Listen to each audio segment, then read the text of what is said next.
Welcome to the first in a series of journeys to explain something of the landscape of Asby Parish in the county of Cumbria. More grandly, perhaps we're also trying to memorialise parts of this landscape through the telling of stories about lines, marks and place names left upon it by many anonymous generations. What follows is not a quick dash through the centuries. It's deliberately detailed and slow-paced. We hope it will help you make your own slow and detailed engagement with a many-layered landscape. This first screen is to help get a sense of where Asby is. Marked by a yellow pin, we see it in the context of northern England. We'll move a little closer. We're about 5 miles south of the small town of Appleby in Westmorland. In August 2016, the parish of Asby was incorporated into the Yorkshire Dales National Park as part of the Westmorland Dales. Today we're going to fly over part of the parish to look at land that was given by local landowners in the 12th and 13th centuries to the North Yorkshire Abbey of Byland, and which became a grange of that abbey. If you'd like to know more about the history of Byland, check out the links on this website. Research of landscape we're looking at is not complete, so the story will have some gaps, some mistakes and some guesswork. Hopefully, not too many and not too much.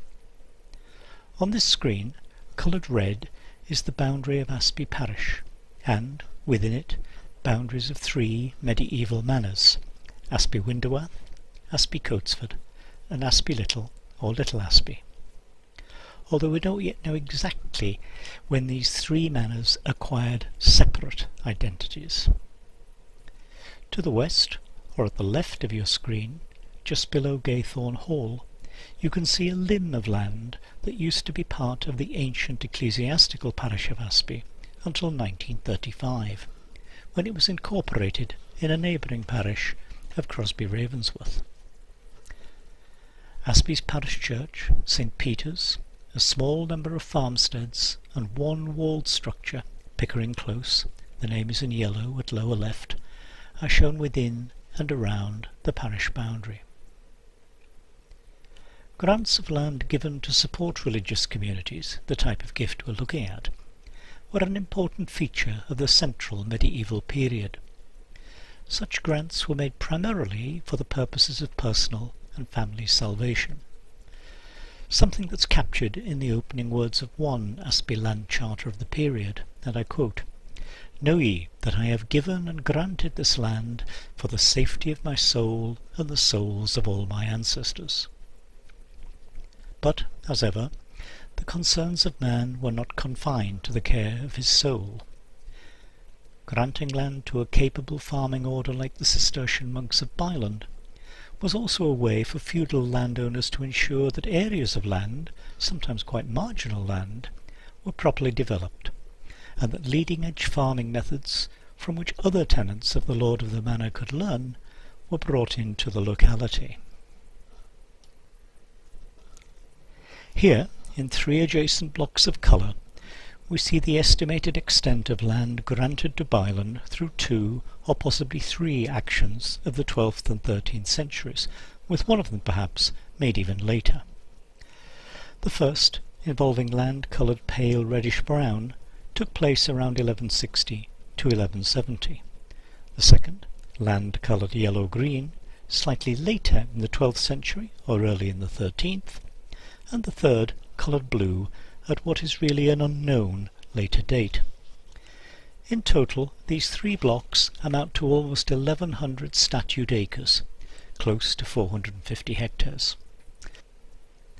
The land extends over 2 different manors, Asby Coatsford to the north and Little Asby to the south. But, as we noted a moment ago, we don't really know the precise relationship of these manors to each other at the time of the gift of land. It's possible that Asby was still a single manor at that date. One outcome of granting land to Byland was that it connected this Asby landscape not only to a national network of religious houses, but also to a spine of medieval European connections built around the wool trade. This spine ran all the way from large-scale sheep farming in northern England through the Cistercian mother houses to Flanders, and later, from the 14th century, to northern Italy. Connection to this international network also meant that the acres we're looking at were unlike lands surrounding them in one very important way. Instead of being locked into a system of subsistence farming or production for long-established local markets, they were part of an early form of commercial stock rearing for distant markets. In an attempt to estimate the location and extent of the Byland estate, two main pieces of evidence have been used. We've combined these with what we know from other sources about some local landscape features. The first piece of evidence is the names and locations of those fields which were free of tithes in the 19th century. That information is set down in Asby Parish tithe documents, drawn up in the 1840s. Exemption from tithes is probably an indication that the lands making up these fields were once part of a Cistercian estate.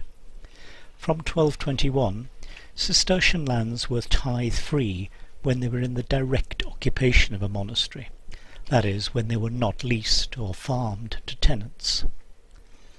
That arrangement continued for lay owners who acquired Cistercian estates after the dissolution. The second piece of evidence is the description of the boundaries of the land given to Byland, as that set out in translations of a charter from the period 1160 to 1170, together with a more general description of lands granted in a slightly later charter. The translations used are by historians Frederick Wragg, John Curwen, and Janet Burton. Just a note of warning here. During our flight, as we move from place to place on Google Earth, you may notice some colour dropout and a little distortion in the names of fields and other features in the landscape. Don't worry, full colour and clarity will return each time we come to a stop. We're going to begin our journey at the northwestern edge of the Byland estate, at a point marked by a blue arrow and star, just below centre screen and above the name label of Asby Grange. We're now at that point, which was marked by a blue arrow in the last screenshot. We're going to trace the Abbey lands on the ground, or, if you prefer, from the air. An explanation before we begin about names or labels you see on the screen. Those in yellow are field names from the 19th century tithe documents. You'll see a lot of these as we move around, but not all are part of this story. Field names taken from different sources are in white, and I'll speak about these, if they're relevant, as we go along. I'll mention any of the features labelled in pale blue whenever they play a part in our narrative. The boundary description of land given in the first Byland Charter begins with these words, as Maisongill goes down from the Skers. The first place name almost certainly refers to an area which includes a field still known as Maisongill. That name, in yellow, don't confuse it with the farmstead to the west, its label written in blue, slightly to the left, which now uses the same name. The second place name in the charter, Skers, almost equally certainly refers to a scar or outcrop of limestone, now called Grange Scar. We've flown south of Maisongill to find it. Here it is at the bottom of the screen. You can see beneath the name the colour and shape of the scar or surface limestone. At the northern edge of that limestone, beyond the line of a field wall and two archaeological features labelled in blue, you can see the change in the Earth's surface, the depression, where Maisongill, using the words of the Charter, begins to go down from the Skers. Let's return north, back to Maisongill. The first part of this name, maison, is nothing to do with the French word for house, and is probably derived from an Old English word, gemara, which means boundary. We cannot be sure when and why Maisongill came to be known by that name. It seems unlikely that it's connected with being on the boundary of the monastic estate, because the field name was probably in use before the 12th century charter granting the land to Byland. It may be linked to the fact that it's on a boundary which at some point in time came to separate manors. The red line marks what at an unknown date became the boundary between the manors of Asby Winderwath on the left and Little Asby on the right. We'll move on a little further north, and I'll put more of the translated words of the 12th century charter on the screen. And from the lower head of that gill, this is still referring to Maisongill of course, to the thorn tree standing on the How of Stones, which is on the lower side of Lathgrim, and then in a straight line across to Little Lingwell. How might these words transfer to this Google Earth image? We can't be sure about the location of the How of Stones, but at this period these words were often used to describe surviving Bronze Age burial cairns, dating from a much earlier period of course. So there's some possibility that, if there was a burial cairn here, traces of it may yet come to light. The Old Norse word, spelled Haugr, from which how derives, can mean a hill, a natural height, a heap, an artificial mound, or a burial mound. The name Little Lingwell is probably one that was given to a small so-called Romano-British settlement dating perhaps from around 100 BC to 400 AD, which is located here. It's at top centre in pale blue typescript, close to the apex of a roughly triangular field called Edges. This name, Lingwell, probably derives from ling, that's L-Y-N-G, an Old Norse word for heather, combined with the Old English wall, embankment or wall. So the name Lingwell probably means an embankment or wall, and that was probably the stony remains of the Romano-British settlement, which is overgrown with heather. It's possible that Little Lingwell acquired its diminutive prefix to distinguish it from another nearby, larger Romano-British settlement. Let's assume that the boundary did follow a straight line across to Little Lingwell. You can see that straight line passing through the name Lagrum in white typescript top centre. Lagrum, derived from Lathgrim, the word in the charter, is a field name which has been lost, in the sense that it has not been used for a very long time. You can read here that Lathgrim is derived from an Old Norse word which means track marker. This may have simply referred to a large rock or stone marking what may be an ancient way which runs over this ground. Today that path still links the village of Great Asby to the farms of Grange Hall, Asby Grange, Burtree, and eventually the settlement of Little Asby. For details of the footpath, check out the links on this web page. Over time, as you can see from the text, the minor place name Lathgrim, found in other parts of the north, tended to change to names like Legrums or Legrum. We find our field name, written as Lagrum, L-A-G-R-U-M, in a late 16th century document about a local land dispute. That document clearly places Lagrum in this area, close to the field called Crooks. That name is at lower centre of the screen. So we can be fairly confident about restoring the name Lathgrim, or as we have it here in a later form of Lagrum, to its place in the landscape. We're now going to make a very short flight to the north and slightly east to look at a field called Beecham. It comes into view at centre right.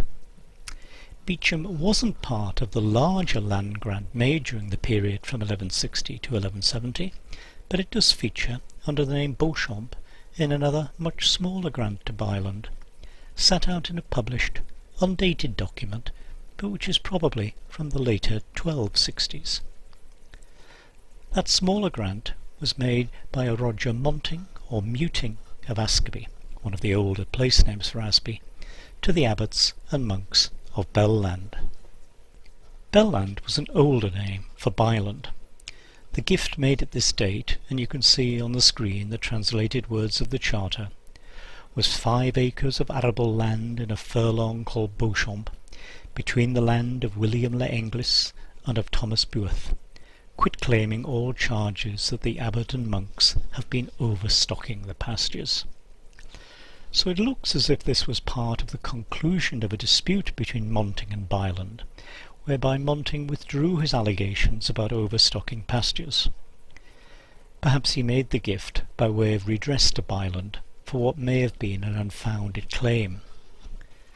The pastures referred to are the common grazing which Byland would have had access to through holding land within the medieval manor, access which would have been shared with other tenants like the complainant Roger Monting.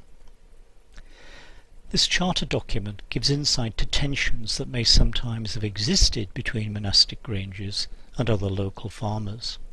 Monting wasn't the only local man who became embroiled during this period in dispute with Byland about its rights of pasture. I mentioned earlier the connections to a commercial network and commercial stock rearing that Byland's Grange brought to Asby in the 12th century. Monting's dispute with Byland anticipates later 17th and early 18th century conflicts about exactly the same point of dispute, overstocking of pastures. We find evidence of these much later disputes in Cumberland and Westmorland manors when the monasteries were long gone, at a time when commercial stock rearing on upland farms had become a core part of a national agricultural market. The description of Beauchamp, or Beecham, in this document as a furlong, the clear reference to arable land, and the description of the 5 acres being located between the lands of others, all point to Beecham being a part, or a furlong as they were called, of open common or town fields of the manor. These open town fields would have been divided into a series of small strip holdings held by tenants of the lord of the manor. We can see from this Google Earth image that Beecham is close to other fields which, to judge from the element flat or flats in their names, also appear to have been part of cultivated common fields. You can see these field names in yellow at the centre and at the left. The names are derived from an Old Norse word, flot, F-L-O-T, but pronounced flot, meaning a level area of ground. This word was adopted into Middle English as flat, and eventually acquired the specific sense of being a division of a large, open, arable field. Incidentally, we can see here that larger Romano-British settlement, now known as Holborn Hill, which we mentioned a few moments ago when looking at Little Lingwell. It's at centre left of the screen, its name in blue. This screenshot of a LiDAR image of part of Beecham, I apologise for the less than marvellous quality, appears to show evidence of field banks and ridge and furrow within the field. These probably indicate a period or periods of ploughing. The origin of the field's name is not known, although a suggestion has been made that it comes from the family name Beauchamp. A family of that name was closely associated with the de Morvilles in Appleby in the 12th century, a time when the de Morvilles had overall control of the manor in Asby. Let's resume our flight eastwards along the boundaries of the land that featured in the earliest charter.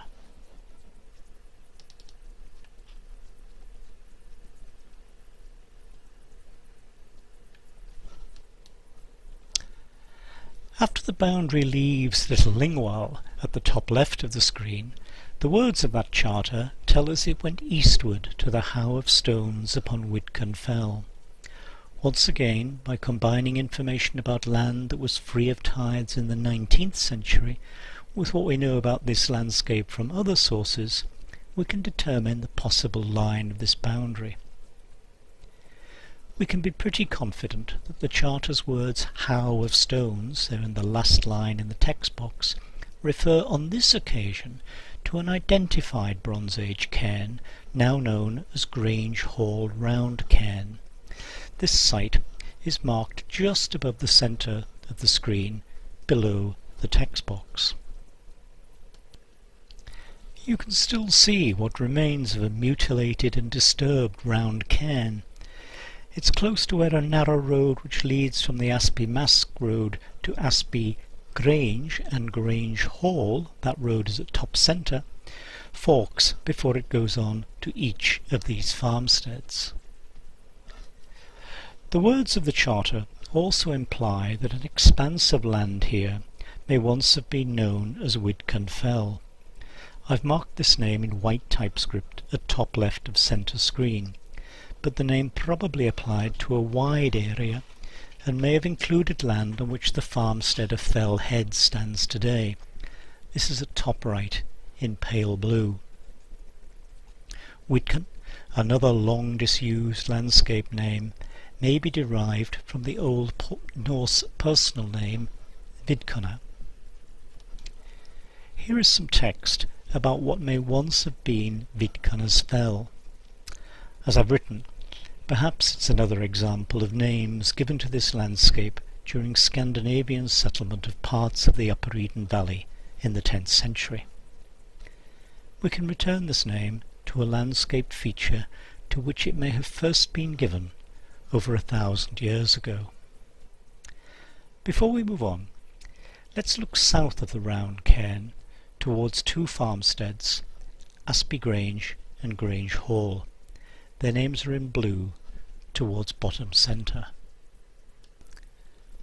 Both farmsteads have their name because the land we're travelling over was a grange or outlying farm of Byland Abbey. A monastic grange was worked by lay brothers, generally thought of as the labour force of a religious order, together with paid farm labourers. It would probably have had stock rearing and arable functions. Many Cistercian granges, and Byland, remember, was a Cistercian house, specialised in wool production. Indeed, along with the Premonstratensian and Gilbertine orders, the Cistercians contributed a staggering figure of 50,000 sacks of wool as a contribution to the ransom paid for Richard I.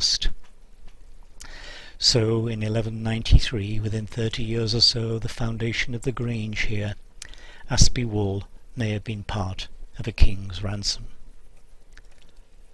Although this grange was some distance from Byland, it was one of several holdings which the abbey had in the area. Others were at Warcop and Blade Harn. By the 14th century, many monastic granges had been leased. Often this happened because some monasteries, and Byland was one of those, began to suffer a decline in numbers of lay brothers. The Black Death in 1349 diminished numbers still further. Deprived of their principal workforce, the monks reorganised their economy, leasing lands to tenants. The whole of Byland Grange lands in Asby appear to have been leased by the late 15th century, with part perhaps leased by an unknown but earlier date. It may be significant that the earliest parts of the structure of Grange Hall, top centre left, are dated to the 14th century. This may mark a period of rebuilding when lands began to move from monastic to secular possession, although it would also have been a period of Scottish incursions which demanded improved defensive structures. One historian, Frederick Wragg, wrote in 1909, and I quote, "Among the Lowther documents is one of 1477, which shows that the Abbot of Byland leased this grange, except that part which Edmund Scaife already held, to Thomas Scaife, brother of Edmund, for 10 years. 17th century documents in the county archives show that the Scaife family continued to be tenants of the new owners of the Grange farms at that much later 17th century date. Stephen Moorhouse, a landscape historian working mainly in the West Riding of Yorkshire, commented about these two Grange farmsteads, and I'll read my notes from our conversation. It's interesting, he said, that there were two Grange farms at Asby, because Grange management often required two quite separate units of flock management, one for the wethers and one for the ewes and lambs. Wethers, castrated male sheep, were the primary source of wool. Stephen's observations about flock management arrangements may well be the explanation for the existence of two Grange farms, but, alternatively, the explanation may lie in the possibility that one part of this Byland estate was devoted to cattle rearing and the other to sheep. I say this because a number of landscape features south of the two Granges have names associated with cattle: Oxen Moor, Cowdale Slack, Cow Park, Bull Hole, whereas landscape to the north and east, the right of the screen, contains field names which may suggest an association with sheep. We'll look at those in a moment. As an immediate aside about field names, it's worth noting Biggarth in yellow typescript to the right of Asby Grange. The word big in this case does not refer to the size of the enclosure. In medieval times, the word great would have been used to denote size, not big. Rather, as you can see, the name tells of the crop once grown. We mentioned a few moments ago that Granges had arable as well as stock rearing functions, and this field name could date from the period of monastic occupation. It derives from the Old Norse word big, B-Y-G-G, meaning barley. Depending on the type of barley grown, it would have been used either for malting or for a coarse bread flour. If you look closely at this Bing Map's image of Biggarth, you may be able to see there is evidence of ploughing at some time in the past, in the form of ridge and furrow, and, perhaps, a headland formed from soil falling from ploughshares when ploughs were turned. Let's continue eastwards. There's uncertainty about this section of the boundary. We've definitely arrived at those gaps and guesswork I mentioned right at the beginning. The reasons are at least threefold. First, I'm not certain about every detail of the boundaries of land granted in the Charter of 1160 to 1170. That's the area coloured reddish-brown. Second, some of the land here in fields described as being exempt from tithes in the middle of the 19th century may have been land given to Byland in a second charter of the later 12th or early 13th century. They're coloured yellow-green, and more about them in a moment. Third, some land may have been part of another later gift for which we have no documentary evidence. These other lands, coloured here in blue as well as yellow-green, but remember these are my best guesses about their area, were therefore additions to the land granted in the earliest charter, and they extended the boundaries of the Abbey's estate. That earlier charter, and the words are here, states that from the Howe of stones upon Widcombe Fell, that Howe is the Bronze Age burial cairn we've already looked at, the boundary of the land given to the Abbey went to another Howe, thence to a third. Do these words imply there was once a series of Bronze Age burial cairns on this fell, running beyond Grange Hall Round Cairn? Burial cairns were often constructed in groups, and there are 3 close together elsewhere in the parish on Gaythorne Plain. Or were these other Howes natural features? Remember, the Norse root of the word Howe could be used to refer to both burial cairns and natural features. Perhaps there is more evidence of possible cairns to be searched for on the ground. What we do find on the ground here is some evidence of what may be vestiges of a stone and earth bank running eastwards from the cairn towards the present-day dry stone boundary wall of Edges. I have therefore drawn the assumed boundary of the land granted in the earlier charter along the line of that possible vestigial feature. You can follow that from the right of the yellow pin marking the site of the cairn going towards the text box. That field name Edges, top left of your screen, may be derived simply from its position on the boundary, or the edge, of the monastic estate. As you can read on the screen, the translated words of the charter go on to tell us that from the third howe, wherever that was, the boundary of the land given to Byland went unto the ditch, and beyond the ditch eastward the width of 8 perches, that's roughly 44 yards or 40 metres. I haven't been able to accurately determine the location of the ditch, however if this might have been a boundary ditch between areas of manorial land. This speculation arises because a line could have been taken southwards. Remember, we're following the eastern or right-hand boundary of the area coloured pale reddish-brown to reach what eventually became the boundary between the manors of Little Asby and Asby Coatsford. This boundary is near the site of Crosby House, that's centre left, in blue, with a yellow pin marking it. The red line marks the manor boundary. It's possible that the first element of the name, Crosby, is derived from the Old Norse or the Old English word for cross. This may indicate that it was the site of a cross of the kind sometimes erected where roads entered monastic lands. A track, still marked on OS maps as a bridle way, ran from here to what is the present-day road from Great Asby to Solby, meeting it close to the farmstead of Upper Wygill Head. That track may once have been the principal approach road to the Byland Grange site.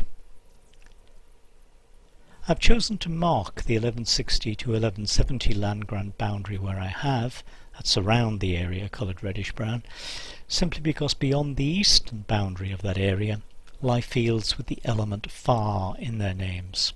In a moment I'll explain why I think these far fields may have been part of the later 12th century or early 13th century grant of land to Byland.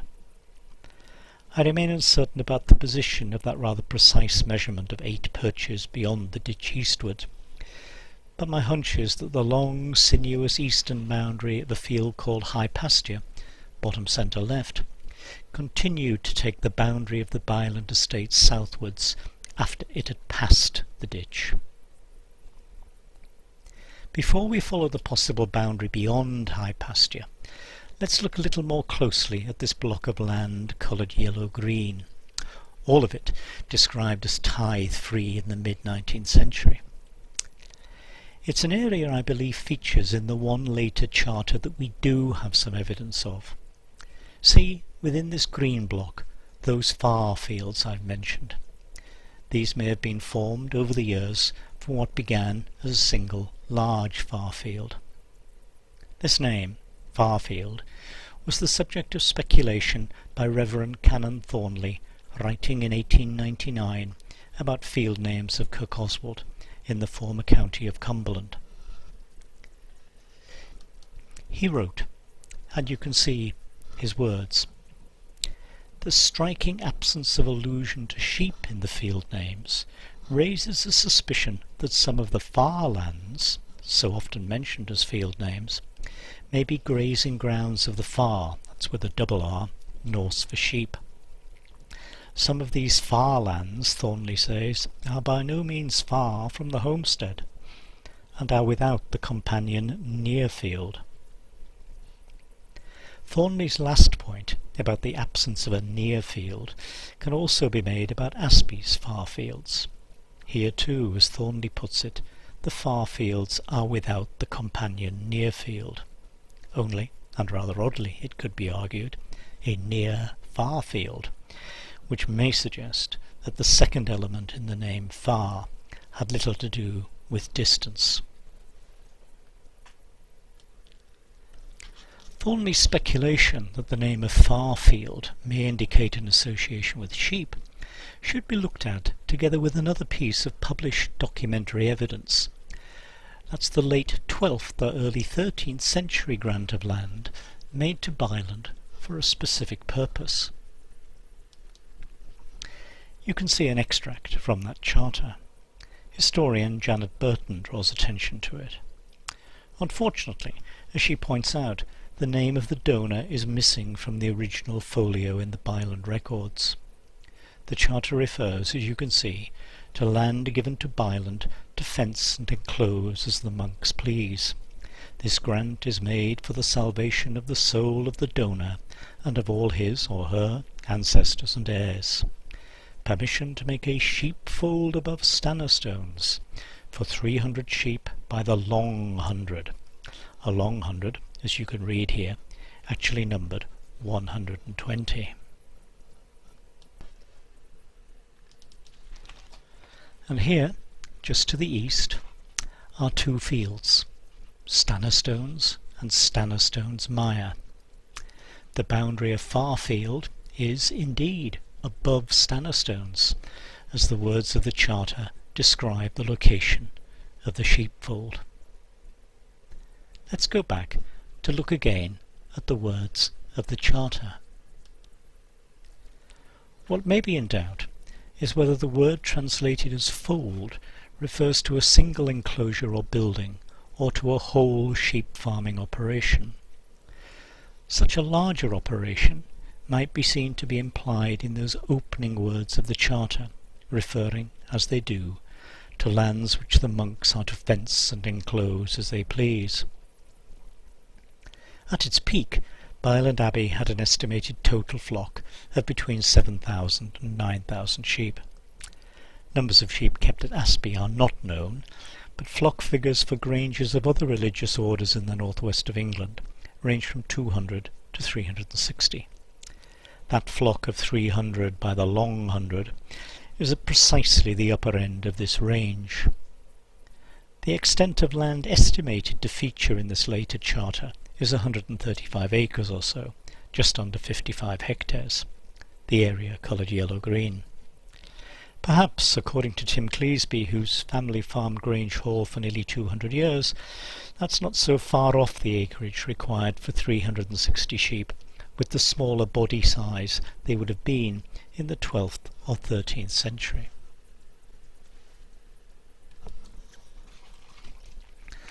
As I mentioned earlier, there could have been a third grant of land, which may have included the whole or part of the fell head fields, the area coloured blue. I suggest they were part of a separate grant or some kind of separate arrangement, because there seems to be a continuous boundary running along the northern side of near Farfield, and then down the eastern edge of that same Farfield. There is one hint of possible earlier inclusion of fellhead fields in the Byland estate, and that an area of these fields may have been part of the Farfield. That hint is found in a Grange Hall estate map, drawn up in 1777. This map names part of a field which is called Browside in the mid-19th century as Farfield. You can see this at the right-hand end of the land coloured blue. On the other hand, there are a number of straight field boundaries in the fellhead fields which look suspiciously modern. I think the most we can say is that this area of land, which is recorded as exempt from tithes in the 19th century, probably became part of another expansion of the Byland estate at some point or points after the early 13th century. We'll go back to pick up the boundary of land which was the subject of that earliest Byland charter. To do this, we're continuing from what I said I was assuming was a sinuous boundary of this land, following the present northeastern wall of high pasture, lower centre left of the screen, and then going around the present-day farmstead of Burtree, before turning more directly towards the south. We're moving on to that farmstead of Burtree. It's labelled pale blue in the centre of the screen. The next part of the description of the boundary in the charter seems to cover a great distance in very few words. A terse instruction, it's in the text box, and so going southward unto the Tarn.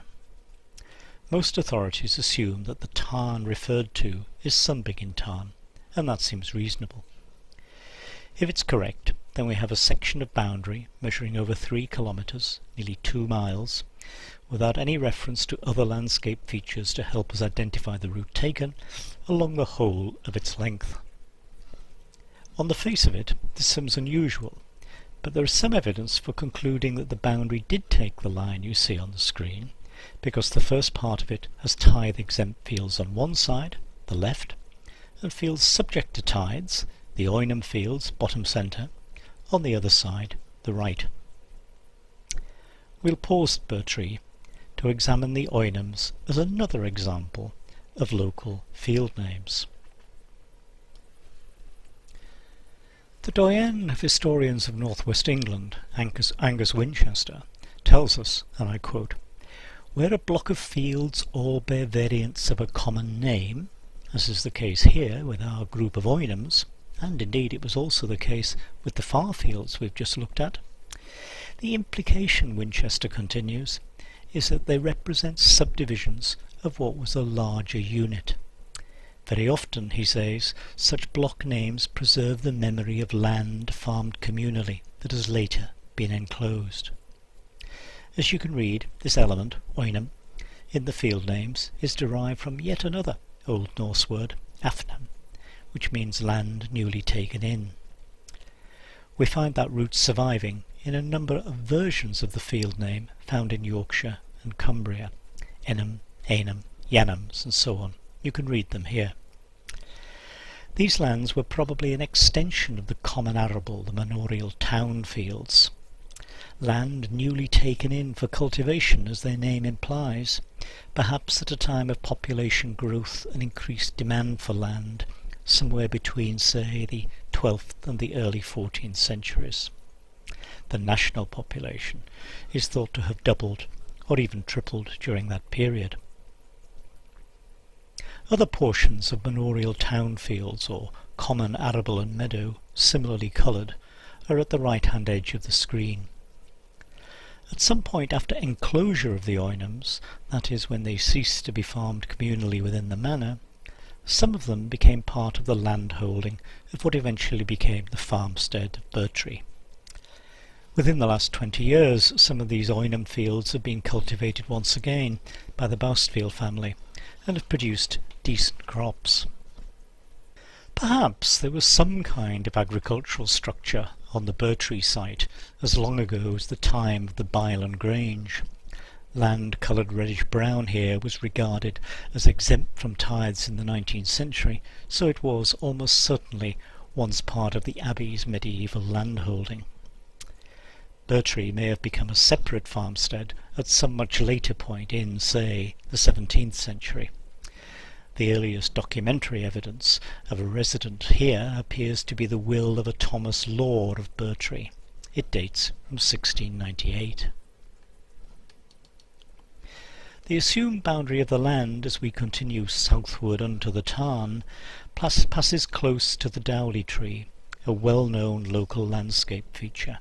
It's here, its name in blue, at bottom left, located on what was almost certainly open fell in the 12th century, and still is. A tree on this site may once have been a boundary marker in the open landscape, although it seems unusual that the charter makes no mention of a predecessor tree. Today, of course, there's a very new tree here, an oak, planted by the Friends of the Lake District in 2017 within a fine protecting dry stone bield. Here's some text for you to follow. The name Dowley is generally regarded as a local dialect word which means lonely or desolate. However, historian Nicola White, writing about the Norfolk landscape in the period 1500 to 1800, mentions the word doole, D-O-O-L-E. It's a generic term for boundary marks in Norfolk, but Wright's English Dialect Dictionary, published around 1900, places a very similar word much further north. Wright lists doole, D-O-O-L, also written dole, D-O-L-E, in the north, he says, meaning a boundary mark in an unenclosed field.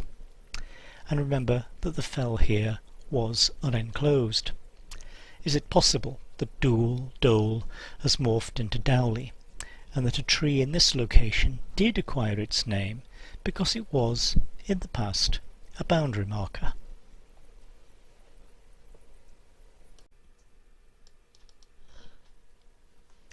And so we move on to reach the Tarn. Just east of north of Sunbegin Tarn there's a turbary site, marked in pale blue. The word turbary refers to a tract of land where peat may be dug for fuel. We learn of this particular site in a document dating from 1632. That document lists, as you can see, articles of agreement between inhabitants of Asby Windowath and Asby Coatsforth concerning certain good and lawful, and there's a word missing here in the original, on Kellet and Sunbegin Moor for graving, that's the digging, of peats, turbs, and pulling of ling.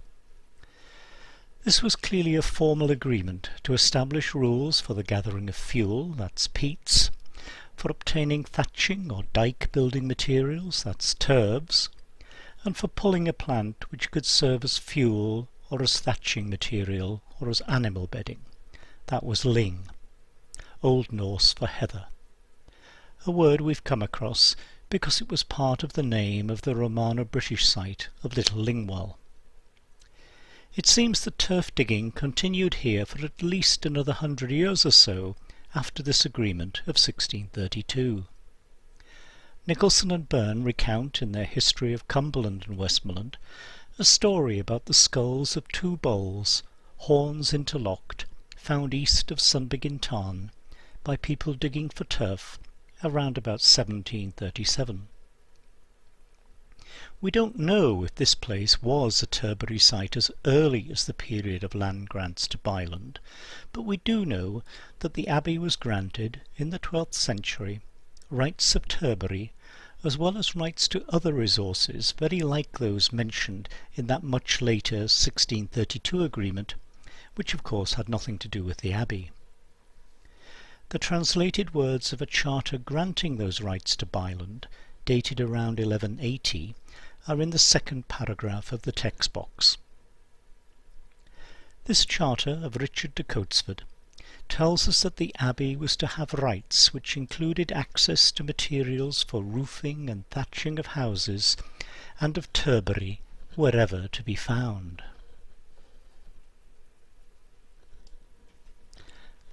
After Sunbegin Tarn, the boundary of the land granted to the abbey, the translated words of the charter are here, goes thence to the boundary of land belonging to the hospital, and by that boundary unto Skers, and thence as far as the arable land of Asby extends on that side towards T Bay.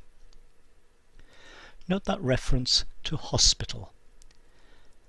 A hospital which probably did hold land in Asby at this period was an institution in York, definitely in existence by the later 11th century, known first as St. Peter's and then, from the 13th century, as St. Leonard's. This great hospital at York, run by Canons Regular of St. Augustine, housed more staff and inmates than any other English medieval hospital.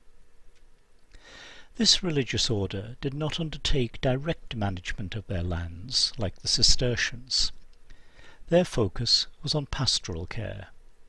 So St. Leonard's land in Asby would probably have been held as a source of rental income, not as a grange like Byland's estate. Unfortunately, most records of the Westmorland estates of St. Leonard's have been lost. However, John Hill's translation and transcription of a single undated document in volume 7 of his collected papers refers, and I quote, to 16 ox-gangs of land with the tofts, that's the house plots, in Askerby, held by the Hospital of St. Leonard. 16 ox-gangs could have been as much as 320 acres, roughly 130 hectares, a very significant holding. The term oxgang was not only a unit of measurement for arable land, it also included land that was necessary to sustain the ox, meadowland. So it appears, to repeat the words of the Byland Charter, that there was land belonging to the hospital in Asby, and that hospital was St. Peter's, St. Leonard's at York. Yet another document in the Hill Papers, this time dating from 1341, by which time St. Peter's had become St. Leonard's, contains evidence, if Hill's translation is correct, that the same hospital of St. Leonard held at least some part of a group of fields called Haber in Asby. This 1341 document records a transfer of land, 2 acres on Haber, from St. Leonard's to a Robert de Asby.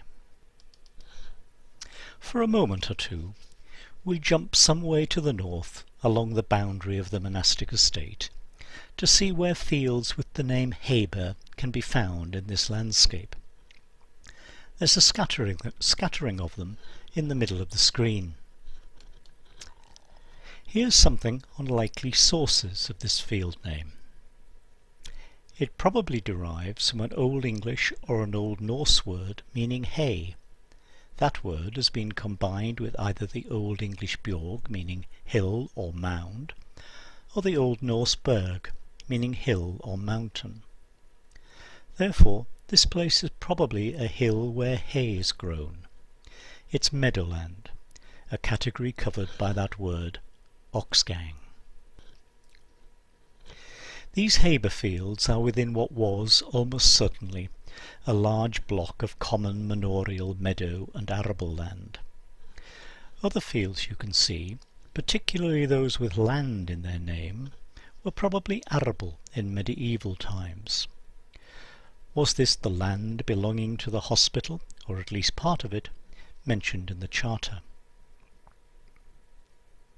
My estimate of the block of manorial town field, common arable and meadow, which lay here, is at least 250 acres, just over 100 hectares, definitely comparable to the 16 oxgangs in that undated document among the Hill Papers.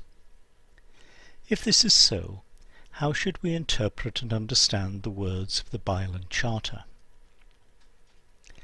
Now that we've established where the hospital lands may have been, and where our boundary may be heading, let's go back to the Tarn and consider the translated words of the Charter.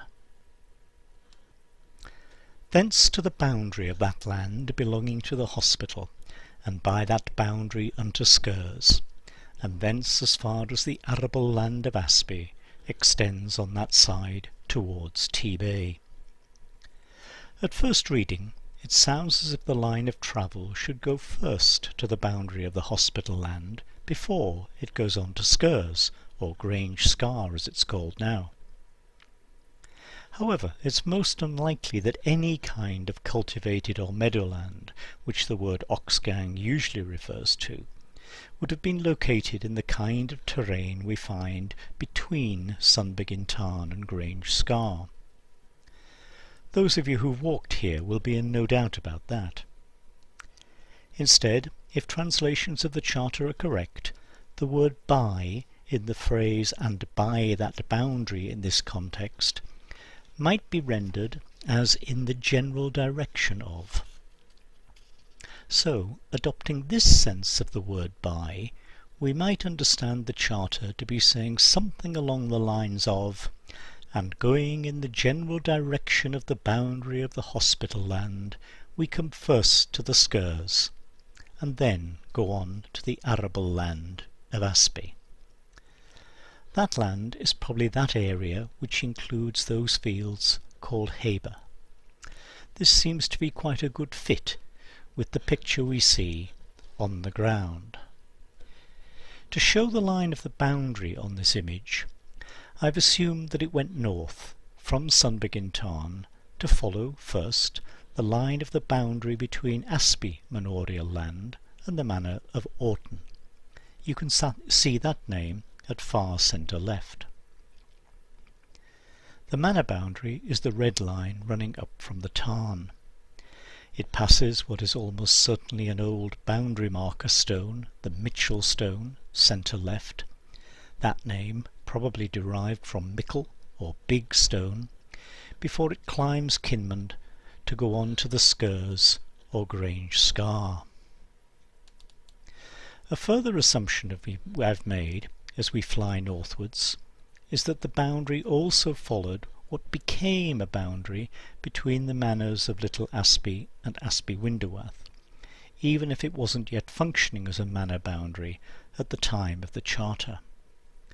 So, after following the Orton manorial boundary beyond the clints and grikes of the limestone of Lowsey Brow, it turned west to reach that second boundary. That's the one between Little Asby and Asby Winderwath. You can see that junction more or less at centre screen. The Little Asby Winderwath boundary continues across Oxenmoor, another name of a landscape feature no longer in use. We find it in 17th century records of riding the boundaries of Asby Winderwath Manor. If you walk this area today, you'll see the line of the boundary marked by a post and wire fence.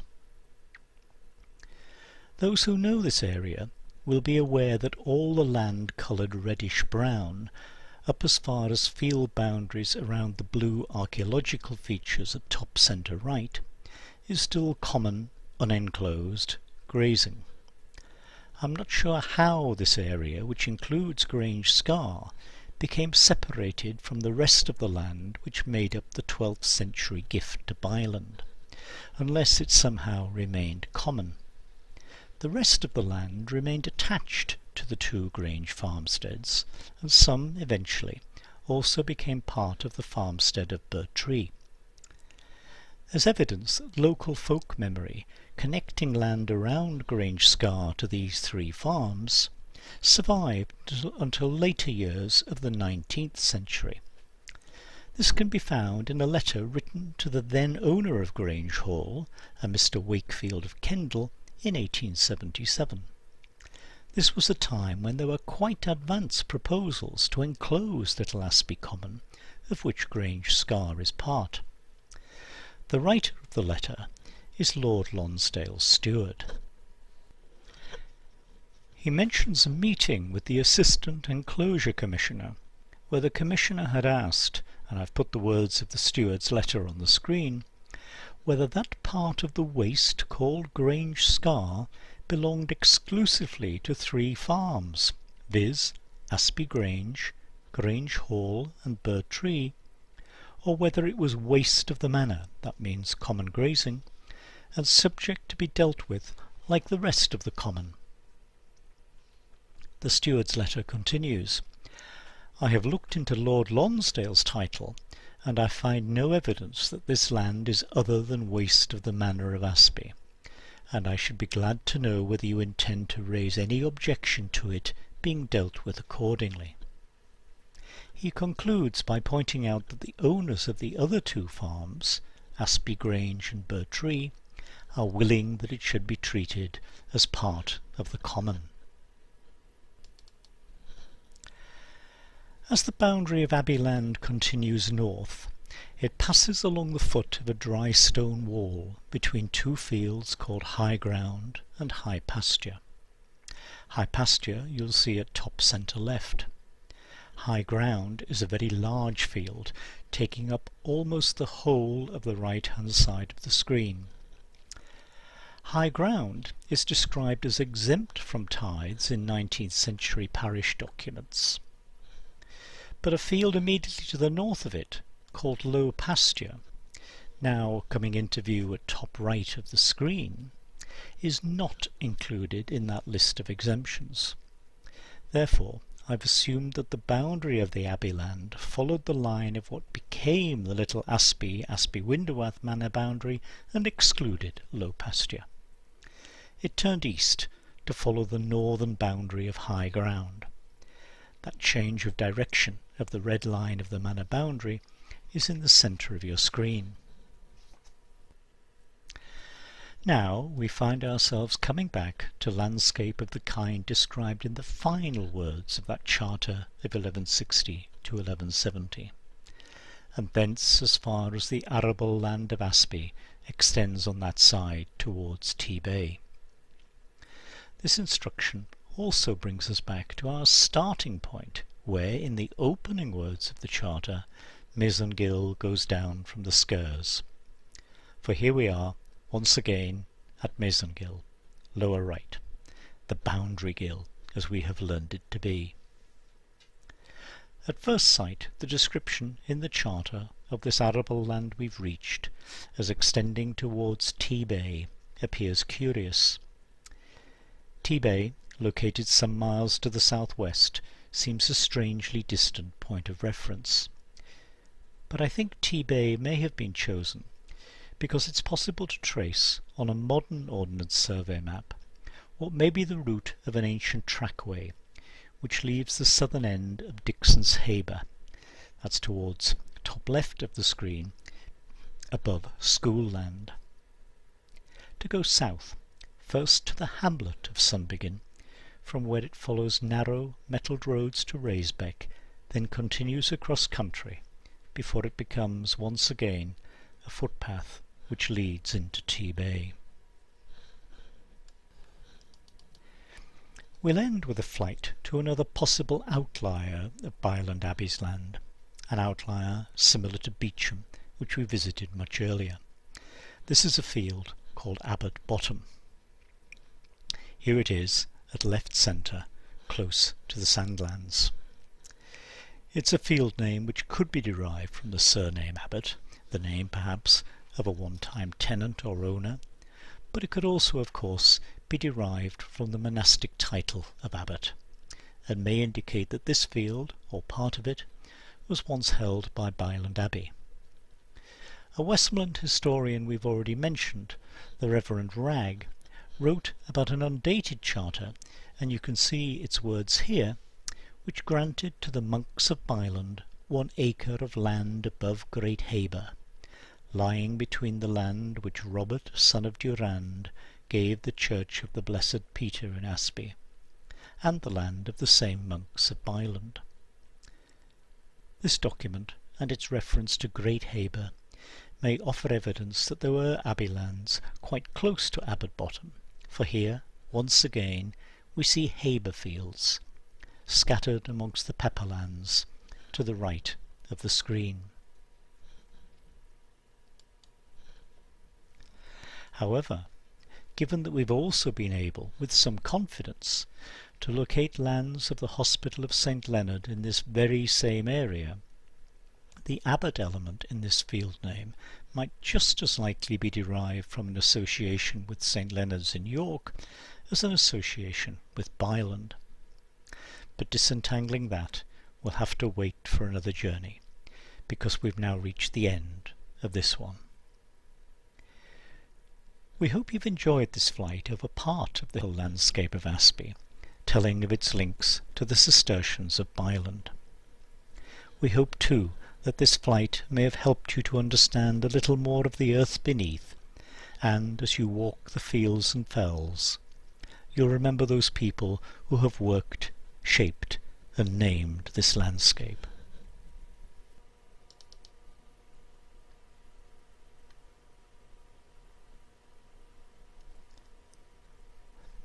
Thank you very much for watching. We look forward to you joining future flights to hear more of this landscape, just one of a myriad, many-layered corners of the Westmorland Dales.